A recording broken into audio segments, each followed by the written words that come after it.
Hello, hello.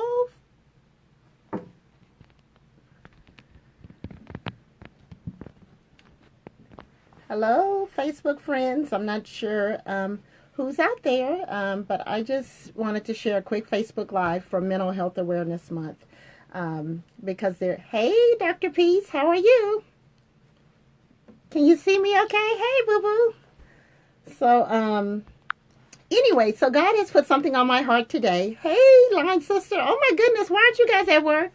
Okay, but anyway, so God has put something on. Hey, Sarah Tony. So God has put something on my heart to share, and I have been trying to go on through my day, but He has continued to press upon me to share this. So I'm on here sharing.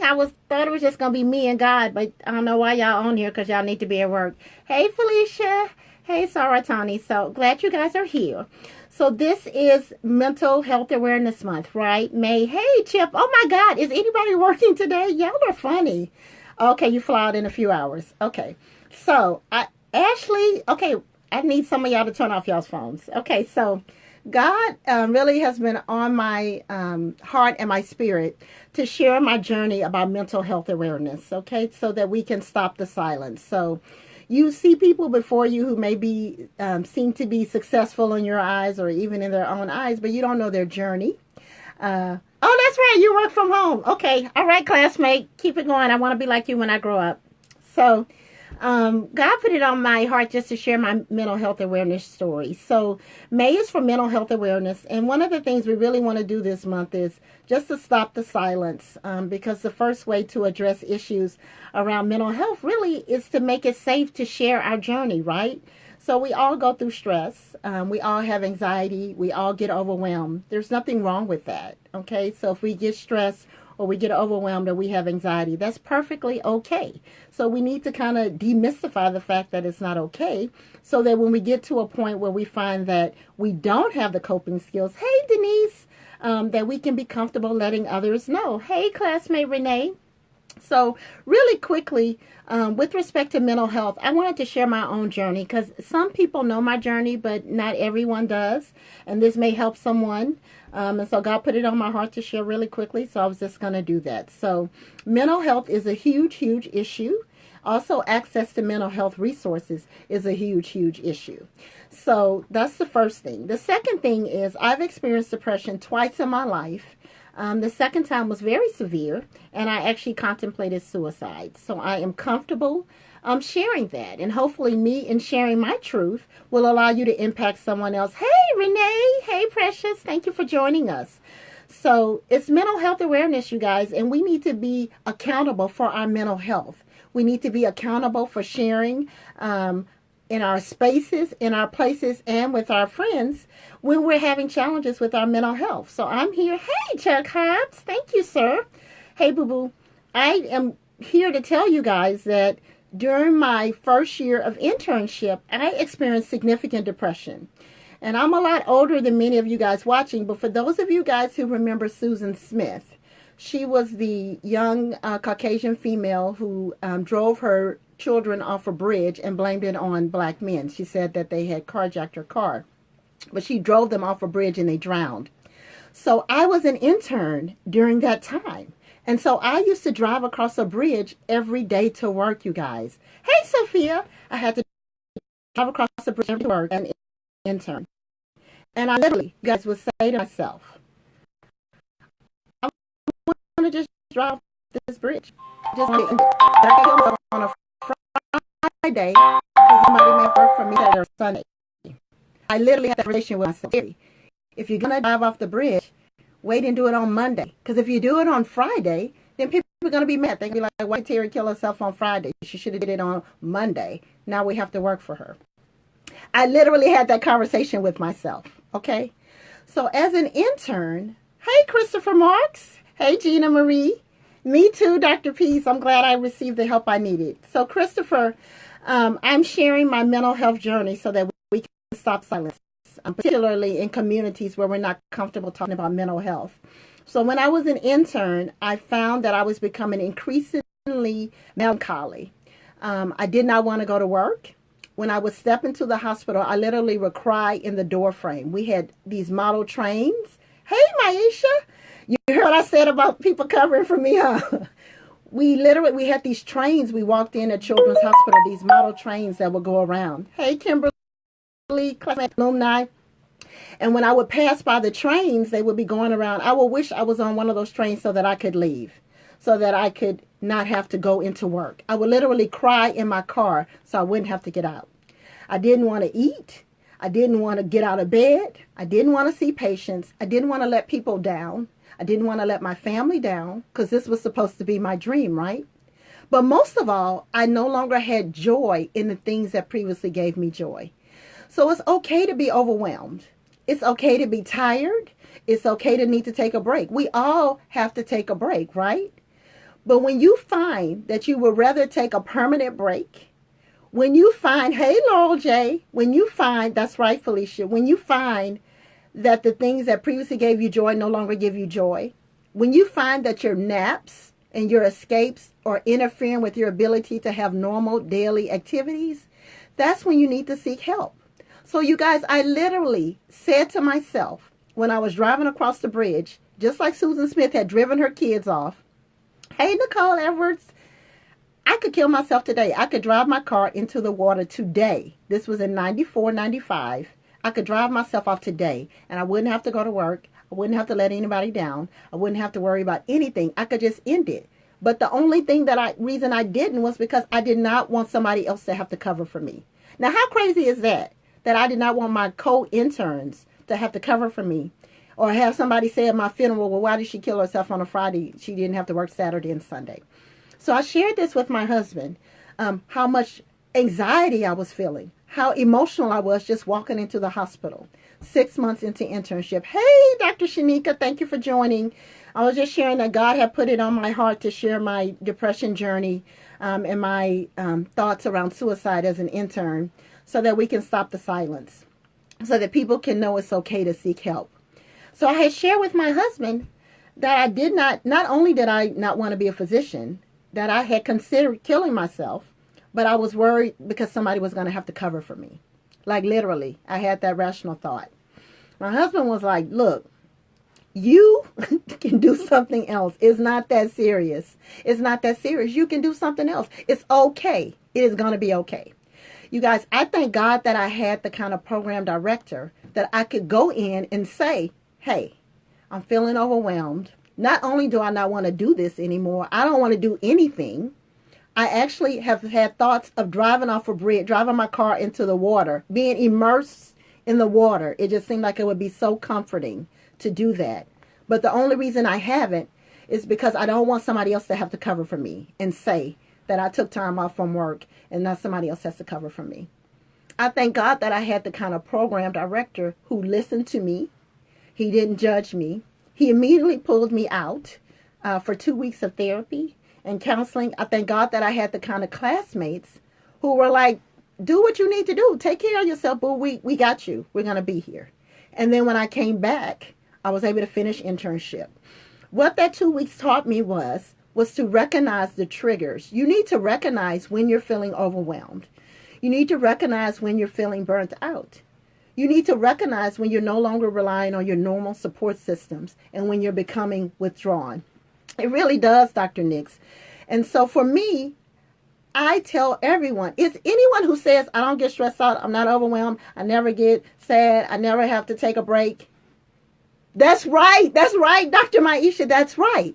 And so the fact that I had a program director who I felt comfortable talking to, because first of all, if you're a physician and you admit, okay, I might be a little overwhelmed, or a lawyer or a teacher or any professional, people are going to look at you like, oh, well, I don't want you taking care of me, you're crazy. Or I don't want you teaching my child, you're crazy. Or I don't want you representing my case because you're crazy. How dare you recognize that you need some help with your coping? How dare you identify that you need a break? How dare you do that? So it's a very caustic environment. Physician suicide rates are high. Lawyer suicide rates are high. Our children are being raised to think that they should not be comfortable sharing their stress or when they're overwhelmed. Our women or being forced to be in spaces where they're not able to talk about stress and that's affecting our childbearing. You guys, it's not okay. So I realized how lucky I was to be in a program where I could go and tell somebody that I'm overwhelmed and I need a break. I realized how lucky I was that the program kept me and let me come back and finish. And so I'm 24 years out. And that was such a gift. It was a gift that I didn't drive off the bridge. It was a gift that I didn't take the easy way out. It was a gift that I could tell my husband I need a break. And it was a gift for me to receive therapy. And so I can recognize those triggers in myself. And let me tell you something. Hey, Sharonda, I can recognize triggers very easily. I know when I'm becoming withdrawn. I know when I'm no longer accessing the support systems I normally access. I know when I'm picking counter behaviors to my health. I recognize it very easily. And I'm also very comfortable naming them. So we have to be able to name it, you guys. So that was very significant during internship when I contemplated suicide. But during my second year of medical school, hey Tracy, during my second year of medical school, I also had a period of melancholy where I actually started to feel very withdrawn and questioning whether I needed to be there. And I don't know if it was because I was so far away from home, I didn't have access to the support systems I normally have, if it was the curriculum that I was in. But I do know that I stopped going to class. I stopped leaving my room. I stopped getting out of bed. And all I wanted to do was sleep. I didn't even really want to eat. My mother called me one day. I'm sitting in the room in darkness and said, "Are you okay? Because I don't think you're okay." And I literally had probably been in my room a week by then. I had probably been in my room an entire week. So I think there's great power between the umbilical cord, between a mother and a child. Because I don't know what thoughts I would have had the next day, but I know talking to my mother pulled me out of a period of darkness, connecting with my best friend from medical school and connecting to some resources that they had helped me. But I didn't necessarily visualize suicide until I was an intern. So thanks for joining, Dr. Jones. So for those of you guys who are just joining, this is what I want to say. We need to stop the stigma around having a conversation around mental health. We need to stop telling people that they are crazy when they recognize that they need additional support systems. We need to stop looking at the outside of people and thinking they have it all together and they've never been through anything, because it's a lie. Like, it's just a lie. Hey, Dr. Donnie, we all have been through stuff, okay? We all have learned how to navigate challenges. We all may not have had challenges. Hey, Keena. We may not have all had challenges that interfere with our ability to participate in our daily activities, but we've all had to navigate stress. And the only difference between somebody who doesn't have coping mechanisms and somebody who does is the ability to name it. It's the ability to name it and ask for help if you need it. So God just put that on me today, that somebody has seen me or been in my space and been under the impression that I haven't been through anything. I'm trying to tell you guys, I've been through a lot. Okay, I have been through a lot. So I'm 24 years out. And I think the best thing that ever happened to me was being able to recognize that I needed help, being around people. Hey, Dr. Yvette, being around people who supported my authenticity and my vulnerability in sharing that I needed help, and having somebody make sure I get the help that I needed. But what if I had never been able to say to my husband, I want to drive off this bridge. I just want to end it. What if I had? What if I had driven off the bridge? Because you guys, in the moment that I felt like I wanted to drive off the bridge, the water just seemed so calm, so peaceful. Like it was a place I wanted to be. Like I literally could visualize, let me just drive off. Let me let the water just cover me up, and then I won't have to worry about it anymore. And so the crazy part about medicine was, because medicine is so caustic, the only reason I didn't was because I didn't want somebody to have to cover for me. And that is a true story. If you could find my program director today, he would tell you guys, she literally came here and said, the only reason I have not killed myself is because I do not want my co-interns to have to cover for me. They already have to work hard enough. I don't want somebody to have to come and work an extra day for me. Can you imagine? Hey, Dr. Walden. Dr. Walden is joining from Alaska. Hey, Josita, thanks for joining us. So for those of you guys who are just joining, I'm going to wrap it up. But, you know, my heart has been heavy most of today. because God just put it on my spirit just to say something about mental health and making sure that those who are in our spaces, just make sure you're a safe space for someone, okay? If you see somebody who's having trouble coping or who needs a resource, are you a safe space? Or are you the kind of person who's, going to call them crazy and make sure they lose their job? Okay. And even if they do have mental issues that require medication or more intensive therapy than I had, okay, fine. Help them do that so that they can be the best that they can be, so that they can have better coping skills for themselves as well as those who are in the circle, those that they love. Okay. So for me, I just want to say this, for my journey, when I was a first-year intern, halfway through internship, I did experience significant depression. I had to get therapy. I did contemplate suicide. I actually visualized it.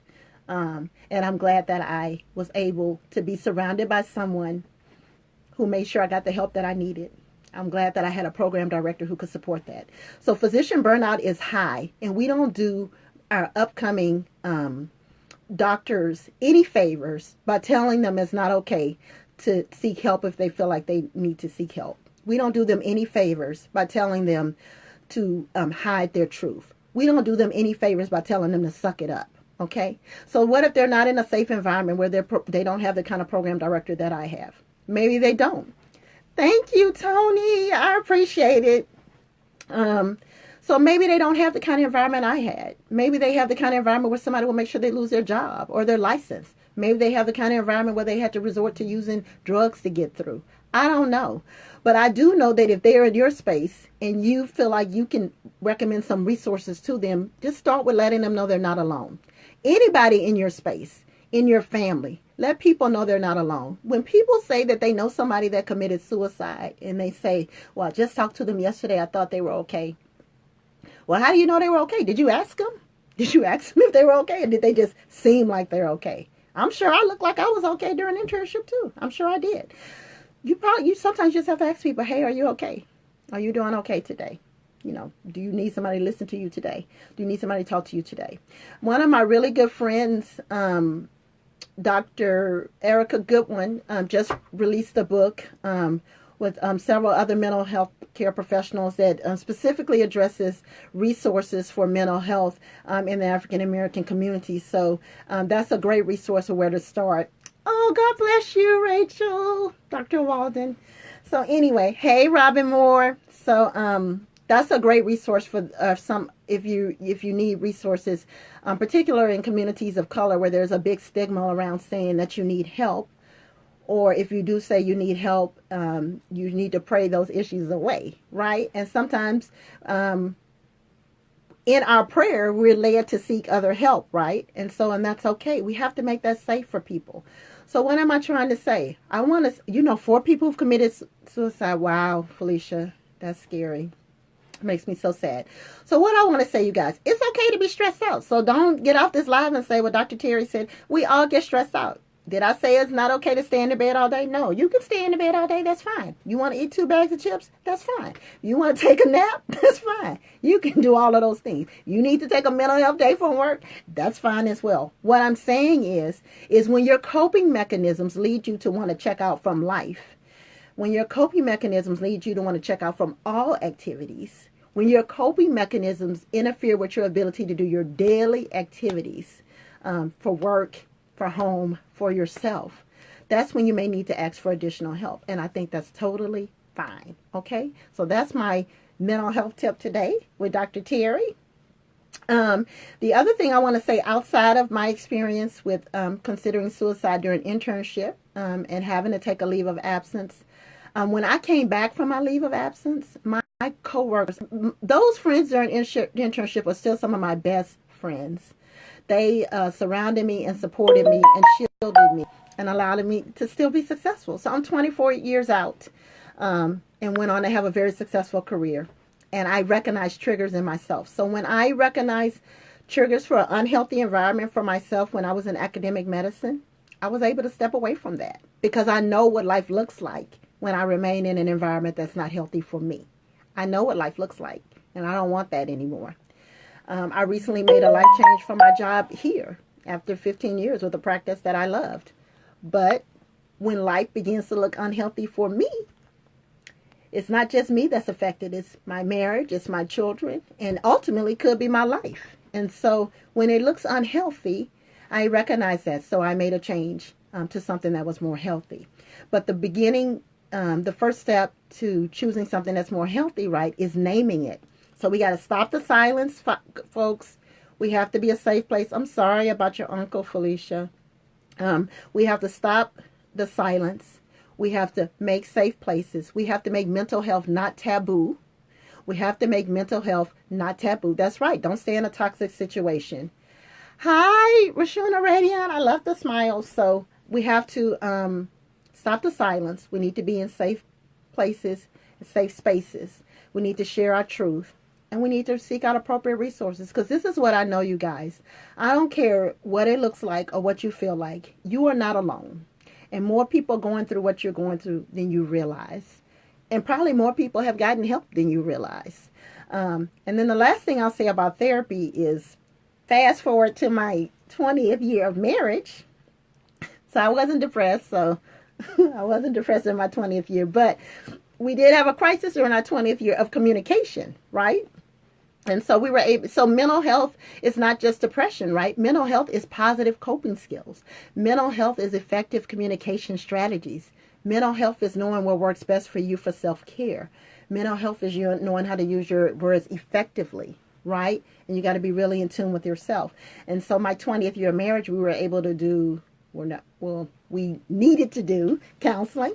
And that was really effective because you think, okay, I've been with a person forever. I know how to communicate, but we change. You know, marriage changes us, life changes us, kids change us, work changes us. And so, you know, part of my mental health inventory is making sure I'm communicating effectively to those who mean something to me, right? And they say we always hurt the ones we love the most. So you have to be able to communicate effectively. You have to be able to speak your truth. You have to be able to receive somebody else's truth. And then you have to be able to know what's the most effective way to navigate conflict, right? How do you navigate when you're feeling tired? How do you navigate when you're feeling overwhelmed? How do you navigate when you're feeling hopeless? What are your options? Are they toxic behaviors? Or are you considering options that are more helpful and positive for you?